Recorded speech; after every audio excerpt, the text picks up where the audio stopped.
Uşaqlar, bugünkü mövzumuz olacaq elektromaqnit dalğaları. Siz elektromaqnit rəqslərini daha doğrusu mexaniki dalğaları öyrənəndə nə demişdiniz? Mexaniki dalğalar, mexaniki rəqslərin fəzada yayılma hadisəsidir. Elə deyil, həmin fəza necə fəza idi? Elastiki fəza idi da, elə deyil. Bəs elastiki fəza nədir? Bu fəzanı təşkil edən zərrəcikdə sərbəst enerji ötürmə qabiliyyətinə malikdirsə, belə fəzaya biz nə deyirik? Elastik fəza və ya da elastik mühit demişdik. Amma elə bir dalğalar var ki, həmin dalğalar vakuumda yayıla bilmir. Buna biz nə demişdik? Mexaniki dalğalar. Amma elə bir dalğalar var ki, bunun üçün mühit fərqi yoxdur. Həm vakuumda yayıla bilir, həm də digər mühitlərdə yayıla bilir. Bu dalğanın adı elektromaqnit dalğasıdır. Elektromaqnit dalğasının yayılması, ümumiyyətlə bu dalğaların, yəni bütün fəzalarda yayıla bilən dalğalar olduğunu ilk dəfə İngilis fiziki Maxwell neyləmişdir? Belə deyək də, fərziyyə söyləmişdir və təcrübə olaraq da yoxlanmışdır. Səhv eləmirəmsə, ili 1864-cü il olmuşdur. O qədər də illər içində qalmaqlarına görə səhv eləyə bilərəm. Oldu mu?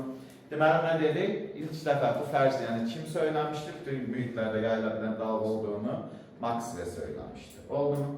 Maxwell-ə görə uşaqlar, biz daha öncəki mövzularımızda demişdik ki, dəyişən maqnit sahəsi nə yaradırdı? Burulğanda elektrik sahəsi yaradırdı. Elə deyil mi? Hansı biz bunu harada öyrəndik? Elektromaqnit induksiyası və yaxud da öz-özünü induksiyası zamanı öyrənmişdik də. Elə deyil. Maxwell deyildi ki, qardaş, dəyişən maqnit sahəsi burulğanda elektrik sahəsi yarada bilirsə, özlüyündə burulğanda elektrik sahəsində nə yarada bilir? Maqnit sahəsi yarada bilir. Bu yaratdığı zaman, yəni elektrik sahəsi, maqnit sahəsi burulğanda elektrik sahəsi, burulğanda elektrik sahəsində maqnit sahəsi yarada bilirsə, ətrafa rəqslər şüalandırır. Elə deyil. Bu rəqslərin isə fəzada yayılması hadisəsinə nə deyilir? Elektromaqnit dalğası deyilir. Anladıq mı? Elektromaqnit dalğaları nədir? Qısa şəkildə desək, elektromaqnit rəqslərinin fəzada yayılması hadisəsinə elektromaqnit dalğası deyilir. Təkrar edək, elektromaqnit rəqslərinin fəzada yayılması hadisəsinə elektromaqnit dalğası deyilir. Bəs elektromaqnit dalğasının hansı xassələri var? Uşaqlar, bax, birinci xassəsi və önəmli xassəsi nədir? Elektromaqnit dalğalarının mənbəyi təcillə hərəkət edən güclü zərərliklər. Nə dedik? Elektromaqnit dalğalarının mənbəyi təcillə hərəkət edən güclü zərərliklər. Bu, müsbət güclü zərərlik ola bilər, mənfi güclü zərərlik ola bilər. Əsas o da necə hərəkət edəsin? Təcil. Məsələn, mənə deyir ki, uşaqlar, proton düz xəttli bərabər sürətlə hərəkət edir. Sözə fikir verin, elektromaqnit dalğalar şüalandıra bilərmi? Hərəkət var, qəşəng. Amma necə hərəkət var? Bərabər sürətli hərəkət. Mütləq nə dedik? Təcilli hərəkət eləməlidir. Elə deyilmi? Bu zaman elektromaqnit nə? Dalğalar şüalanır. Məsələn, elektron çeviri üzrə bərabər sürətlə hərəkət edir. Çeviri üzrə bərabər sürətlə şüalandıra bilirmi? Bəli, şüalandıra bilir. Niyə? Çeviri üzrə hərəkətdə istənilən halda demişdik ki, hansı təcil var? Mərkəzə qaçma təcil. Bəli, şüalandıra bilər. Əsas odur, neyinir, eləsin? Güclü zərərliyin hərəkətində nə olsun? Təcil olsun. Bu, sabit təcil də ola bilər, dəyişən təcil də ola bilər. Əsas o, necə hərəkət eləsin? Dəyişən təcillə hərəkət eləsin. Anladın mı uşaqlar? Birinci xassəsi nə oldu? Elektromaqnit dalğaların şüalanması üçün güclü zərərliklər necə hərəkət eləməlidir? Təcillə. İkinci xassəsi, elektromaqnit dalğaları vakuumda, işığın vakuumda yayılma sürəti ilə yayılır. Nə ilə yayılır? İşığın vakuumda yayılma sürəti ilə yayılır. Anladıq mı? Əgər mühit dəyişərsə, mühitin sındırma əmsalına görə elektromaqnit dalğalarında sürəti neynəyəcək? Dəyişəcək. Baxın, birinci xassəsini biz bildikmi? Birinci xassəsi nə oldu dedik? Elektromaqnit dalğaların şüalanması mütləq güclü zərərlik təcillə hərəkət edənlər. Təcil sıfırdan nə olmalıdır? Bəhv olmalıdır. İkinci xassəsi nə dedik? İşığın vakuumda yayılma sürəti ilə yayıla bilir. O da neçədir? 3 vurulsun 10 üstü neçə? 10 üstü 8 metr bölünsün saniyə demişdir. Əgər bir mühitdən digər mühitə keçdikdə sürəti və dalğa uzunluğu mühitin sındırma əmsalı dəfə neyinəcək? Dəyişəcək. Oldu mu? Məsələn, deyək ki, V bərabər düsturumuz C bölünsün N olacaq. Nə olacaq uşaqlar?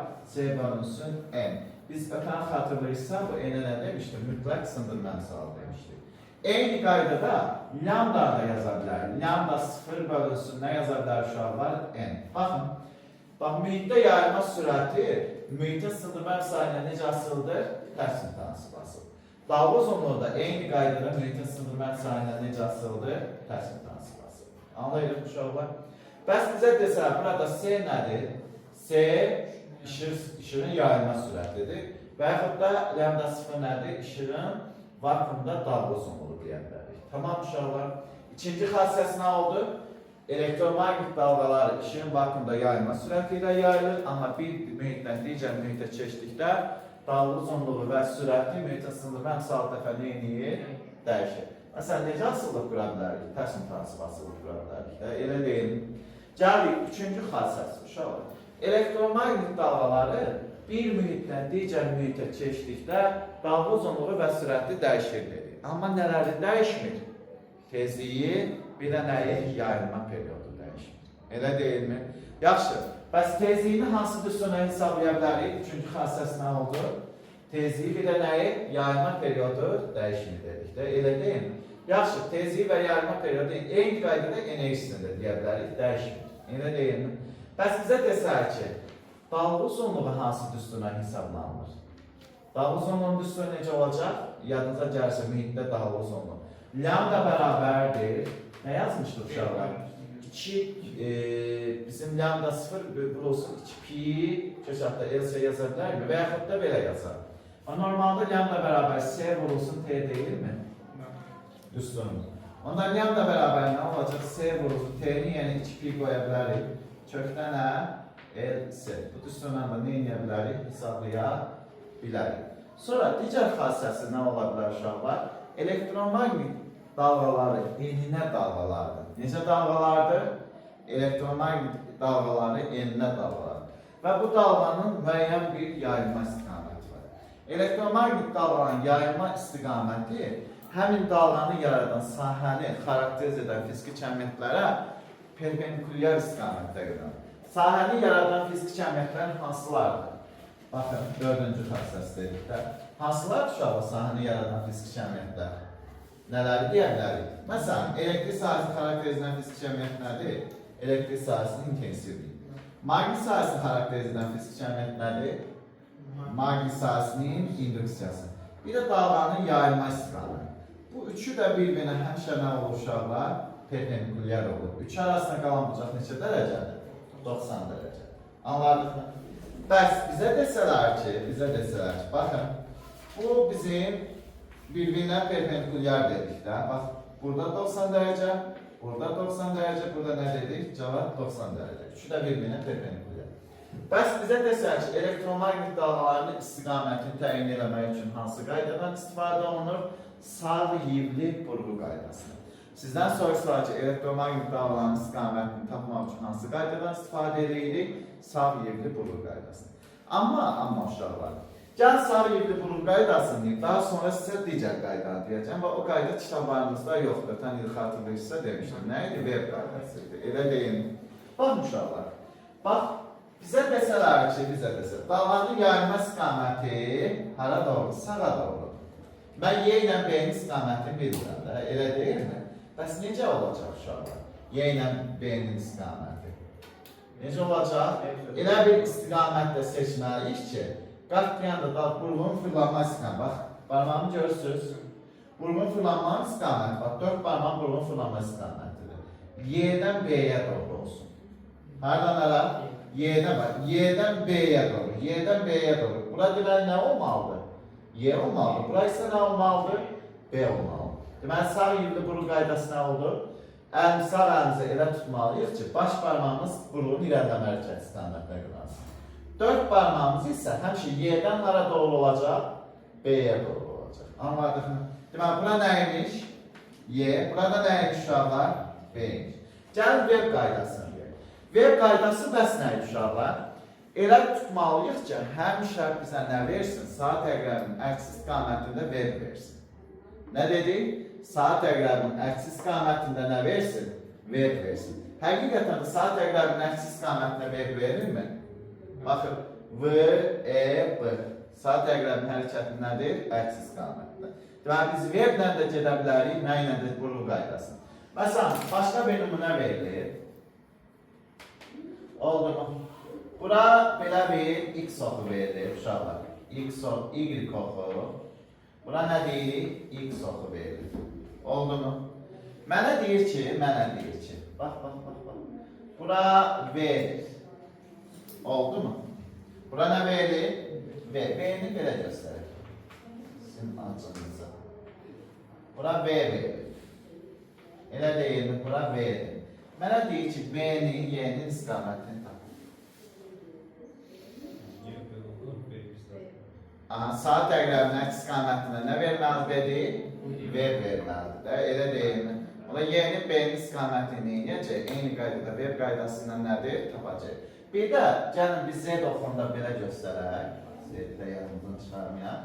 Burada nədir? Z oxudur. Necə olacaq uşaqlar? V götürməliyik də. Aha, V, E, B olmalıdır da, elə deyilmi? Deməli, nə olacaq? Bizə desələr ki, V, E, B. E nə oldu? Mənfi X oldu da, elə deyilmi? Nə dedik biz? Mənfi X oldu. Düzmü dedik? Mənfi X istiqamətinə yönəldi. Bəs B hara doğru yönəldi? Şəkildən bizə doğru yönəldi. Elə deyil, deməli, müsbət nədir? Z olacaq. Oldu. Belə testlər də sizin qarşınıza çıxar bilər. Başa düşürükmü? Gəldik. Biraz öncə nə dedik? Elektromagnet dalğaları bir şüalanır da, elə deyil. O şüalanmanın nə olmalıdır? Bir enerjisi olmalıdır və yaxud da enerji sıxlığı olmalıdır. Elektromagnet dalğalarının şüalanmasının enerji sıxlığı balaca nə ilə işarə olunur? W-la işarə olunur. Bəs bu enerji sıxlığı necə hesablanır uşaqlar? Elektrik sahəsinin enerji sıxlığı ilə maqnit sahəsinin enerji sıxlığının nəyinə bərabərdir? Cəmlə bərabərdir. Bəs o düstur necə idi? Xatırlayaq. Mən enerji sıxlığının düsturunu elektrik sahəsində necə yazmışdım? Epsilon 0 y kvadrat bölünsün nə? 2 idi də. Düzüm dedik. Bəs maqnit sahəsinin enerji sıxlığı, ötən dərsində maqnit sahəsinin enerjisini də xatırlayırsa demişdik. Necə uşaqlar? B kvadrat bölünsün 2 mü 0 idi də. Elə deyilmi? Deməli, bu iki sahənin şüalanmasının nədir? Enerji sıxlığı ilə nə edə bilərik? Elektromagnet dalğaları yayıla bilir. Tamam mı? Gəldi uşaqlar, elektromagnet dalğalarının şkalası. Şkalasını bilirsiniz. Elektromagnet dalğaları şkalası. Aha, şkala nədir? Birinci, radyo dalğalar.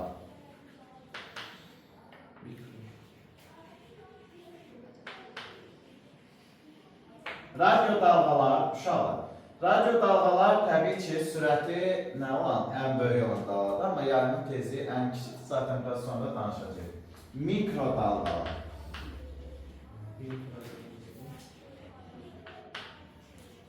Uşaqlar, mikro dalğaların qarşısına qədər xətt qoyuram. Çünki niyə?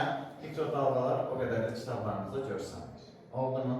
Sonra nə gəlir? İnfraqırmızı.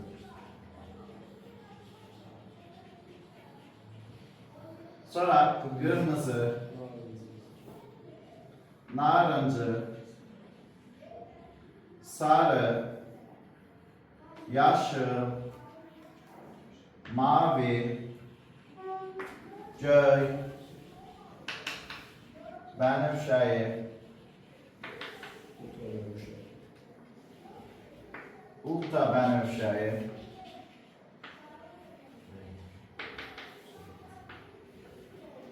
sonra ne diyor uşaqlar? Rentgen. Bir də nə dedik? Gamma şüalar. Uşaqlar, bunu hələ bir gün yadda saxlayır. Məsələn, xüsusilə də görünən hissəsi, nənəmin nəyi, sarı köynəyi falan filan. Yəni, şəxsən mənim elə şeylər yadımda qalmır. Əzbərim yoxdur, digər səbəblər yoxdur. Sadəcə nə etmək lazımdır? Sən necə rahatdır, elə də əzbər, amma ardıcıl əzbər. Anladıq mı? Yəni, birini bir tərəfdən, birini bir tərəfdən demək olmaz. Tamam uşaqlar? Gəlir, bax uşaqlar, qırmızıdan bənövşəyə də daxil olmaq şərti ilə bənövşəyə qədər olanları biz adi gözlə görə bilir. Buna görə də buna görünən işıq uşaqları deyilir. Nə deyir uşaqlar? Görünən işıq uşaqları deyəcək. Anladıq mı?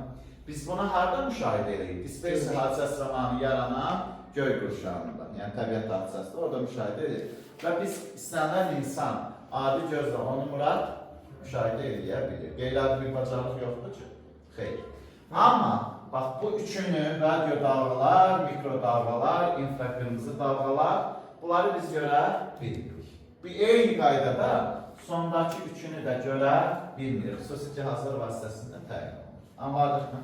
Uşaqlar, radio dalğalar da, mikro dalğalar da, infraqırmızı, yəni yuxarıdan aşağı doğru gəldikcə, bax istiqaməti seçirəm. Yuxarıdan aşağı doğru gəldikcə nələr artır, nələr azalır, can ona bax. Uşaqlar, bax, yuxarıdan aşağı doğru gəldikcə artan, bir də azalır. Oldu mu? Bax, yuxarıdan aşağı doğru gəldikcə tezliyi, nəyi dedik? Sındırma əmsalı nə idi? N. Bir də enerjisi artacaq. Anladıq mı? Nə demək istədim? Bəs nələr azalır? Sürəti, bir də dalga uzunluğu. Bunlar neyinəcək? Azalacaq. Əksinə, yuxarı doğru getdikcə, istiqamət yuxarı doğru olarsa, nələr artar, nələr azalar uşaqlar? İstiqamət yuxarı. Dalga uzunluğu artar. İstiqamətimiz yuxarı olarsa, nələr artacaq? Artar, buna da azalar deyək. Nələr? Dalga uzunluğu və bir də nəyi? Sürəti artar. Bəs nələr azalacaq? Sındırma əmsalı, sonra tezliyi, bir də enerjisi neyinəcək? Azalacaq. Anladıq mı uşaqlar? Bizə desək ki, ən böyük dalga uzunluğuna malik olan şüalar hansılardır? Elektronlar dalgası hansıdır? Radio dalgalar. Ən kiçik, bəs dalga uzunluğuna malik olanlar hansıdır? Qamma şüalar. Bəs ən böyük sındırma əmsalına malik olan hansıdır? Qamma şüalar. Anladıq mı? Bax, bu formada biz nə edəcəyik? Öyrənək. Çətin uşaqlar. Əla. İndi gəlin, bizdən soruşsalar ki, bu elektromagnet dalğaları şüalanır da, elə deyil mi? Bu şüalanmanın bir intensivliyi olmalıdır. Elə deyilmi? Bax, şüalanmanın intensivliyi nədir? Başqa sözlə desək, şüalanmanın sel sıxlığı da deyilir buna. Nə deyilir? Şüalanmanın sel sıxlığı da deyilir. Şüalanmanın sel sıxlığı uşaqlar. Yəni, adan yazaq. Şüalanmanın nəyi? İntensivliyi.